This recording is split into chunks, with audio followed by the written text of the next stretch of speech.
Sveiki, krepšinio gerbėjai, esu komentatorius Vaidas Čeponis. Na ką, ištesėjau jums pažadą, kad nebegriausiu veidų į purvą, kad esu dar jaunas ir pasitaisysiu ir kągi, atspėjau tikslų Žalgirio ir Ryto rungtynių rezultatą 78-67.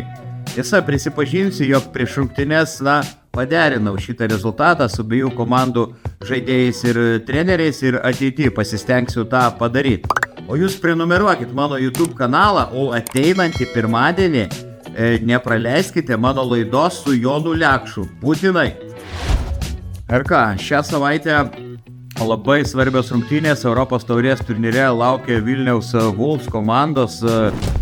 Itin rimtas iššūkis mūšis namie su Tel Avivo Hapoelio klubu, kuris turi labai daug gerų žaidėjų, turi didžiulį biudžetą. Į Vilnių grįžta Markusas Fosteris, jam puikiai pažįstama arena, kuris yra vienas Hapoelio lyderių. Ten daug garsių veidų, tas pats Patrikas Beverly, Jonathanas Montley grįžta į komandą ir Bruno Kaboklo, ir Dimitris Situdis neseniai pradėjo treniruoti komandą. Ir jam stojus prie vairo, Hapoelis 25 taškais nukalė Badalonas Žuventut klubą. Išvykoje Vilkai priešinosi Hapoeliui, pralaimėjo, šį kartą savo aikštėje, manau, turi šansą.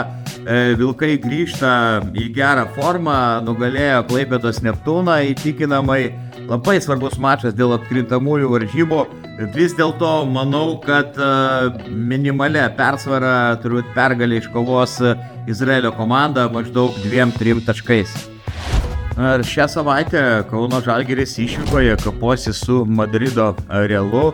Tai jau nėra ta galingoji komanda, kuri buvo ir praėjusį sezoną gerokai susilpnėjo. Madrido karaliai žiauriai trūksta išvykusių Geršono Jabuselis ir Vincano Poirė, labai smarkiai buksuoja komanda, kuri šiuo metu, sunku patikėti, užima 13 vietą turnyro lentelėje ir dabar 2 pralaimėjimai iš eilės. Pralaimėta net kukliam Vilerbano Asvel klubui. Keista, bet gana trumpas Realo atsarginių žaidėjų suolas, jie neturi labai daug aukšto lygio žaidėjo.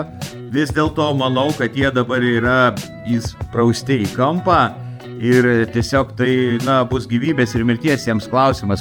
Spėju, kad šį kartą bus svarbus Biručio vaidmuo, nes jie turi Galiūną, Tavaresą, tai Biručio šiek tiek reikės ūgio, ilgų rankų. Kampaco tik tai yra fantastinės sportinės formos, aišku, grįžo mūsų, bet Žalgiriui vis dėlto tai yra įveikiamas priešininkas. Prognozuoju, kad bus lygios rungtynės.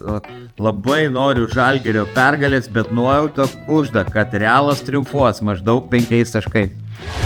Dar vienas velniškai intriguojantis mačas šiame ture vyks Eurolygoje. Stambulo Fenerbahče priims Monako komandą.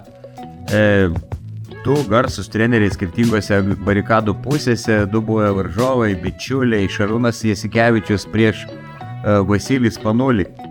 Feneris neseniai išvykoje nukovė Realą, dieviškos sportinės formos Nigelis Davisas Heisas ir manau, kad Fenerbahče savo aikštėje turi daugiau argumentų. Tai komanda, kuri geriau ginasi nei Monakas. Gal Monako puolimo potencialas yra šiek tiek didesnis, bet manau, kad tas 6 Fenerbahčės žaidėjas tikrai bus žiūrovai, nors Monako labai gerai puola, bet šį kartą manau, kad rungtynės nebus rezultatyvios, komandos turėtų mesti nedaugiau kaip apie 150 taškų ir Fenerbahčės pergalė apie 7-8 taškus. Manau, įdomus mačas mūsų laukia savaitgalį Lietuvos krepšinio lygoje. Utenos Juventus priims Vilniaus Wolves. Dar vis banguotai žaidžia Juve, prie kurios vairo neseniai stojo Kęstutis Kemzūra.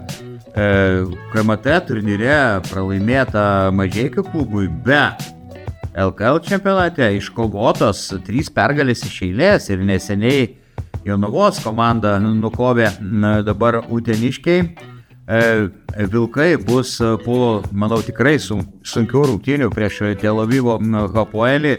Ir šį kartą aš manau, kad įnirtinga kova vyks iki paskutinių minučių, gal net sekundžių. Beje, pirmajame rate Juve netikėtai išvykoje nugalėjo Vilkus. Šį kartą irgi manau, kad uteniškiai turi gerą šansą. Vis dėlto prognozuoju, kad svečiai iš Vilniaus vis dėlto parsiveš tą pergalytę maždaug 3, 4 ar 5 taškų skirtumų. Taigi tai buvo mano komentatorius Vaido Čeponio prognozės. Ačiū, kad žiūrėjote. Na, o kitą savaitę stebėkite mano laidą su Jonu Lekšu. Tai bus kalėdinė laida. Pateikite tada savo spėjimus. Jūsų laukia įvairios dovanos. Nepamirškite prenumeruoti mano YouTube kanalo ir visiems linkiu sėkmės.